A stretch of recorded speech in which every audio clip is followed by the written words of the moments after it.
we were talking about Ayaan Hirsi Ali, and it's an interesting detour, but I did want to ask you about this vision of religion for two reasons. This idea that religion, we don't really care about the question of whether it's true that Jesus was born of a virgin or whether he actually died on the cross. In fact, maybe I'm just going to refuse to answer it altogether and say that this is a cultural thing. It's a way of life. It's a motivating reason behind your behaviors. I think that this has got a lot to do with its popularization through people like Jordan Peterson. Ayaan Hirsi Ali seems to have been spending some time with Jordan Peterson and getting on with him, at least in this regard. And I want to ask you about it for two reasons. Firstly, I want to know, I mean, you had a conversation with Jordan Peterson. It was for about an hour and a half where you talked about, you talked about some culture stuff, but he's very well known at the moment. He's writing a book at the moment for talking about religion. And he comes at it from this completely different perspective to, I imagine, the perspective that most of your previous Christian opponents, not that Jordan Peterson is strictly a Christian, have come at it from. And I wonder what you make of him and his approach. I enormously respect his courage in standing up to the Canadian laws about free speech. So I want to just get that out of the way first. I hugely respect that and value him for that reason. When he talks about religion, I think it's bullshit. I think that he doesn't make any sense at all. I think he's impressing people by using language they don't understand, rather like Deepak Chopra, where people think, oh, it must be terribly profound because I can't understand it, which is not something I can respect.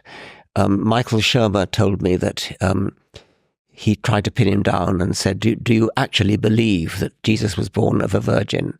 And Jordan Peterson said, it would take me at least 2 days to answer that. So Michael said more or less, well, how about one sentence or one word? No. And that's how I feel about that. All the stuff about Jungian archetypes, and not that I would be skeptical about that, but constantly dragging them in.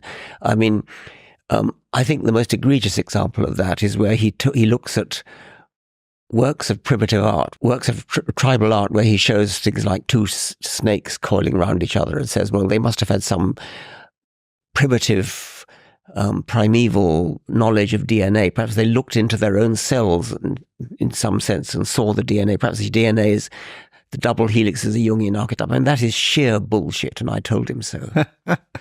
Do you think that you can have a productive conversation with him about religion if this is the approach he's taking? Do you think there's any room for progress here, talking to someone like Peterson? Well, I hesitate to say no about that to anybody, but I have so far I'm not given any confidence, and I want to once again say how much I respect his courage in standing up to the woke nonsense. Yes, we sandwich the bullshit in between the respect.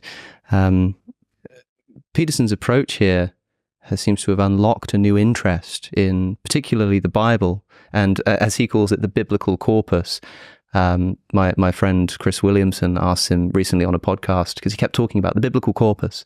He said, when you say the biblical corpus, do you mean the Bible?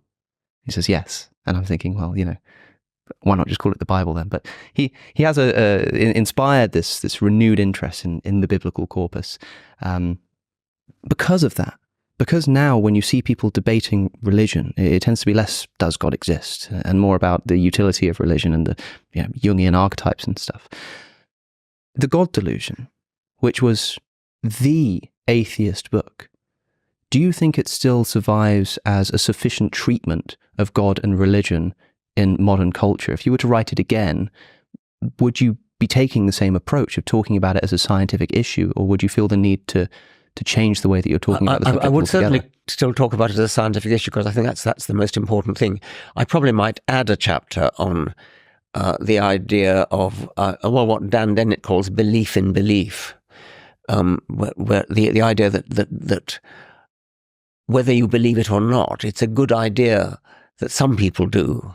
And I think that's patronizing. I think that's condescending. It's sort of saying, well, we intellectuals don't need this crutch, but other people may do. And if they do, then it's a good thing because it helps in the battle against Putin. Well, not that Putin himself is religious. I think Voltaire said, I don't believe in God, but I hope that my maid does.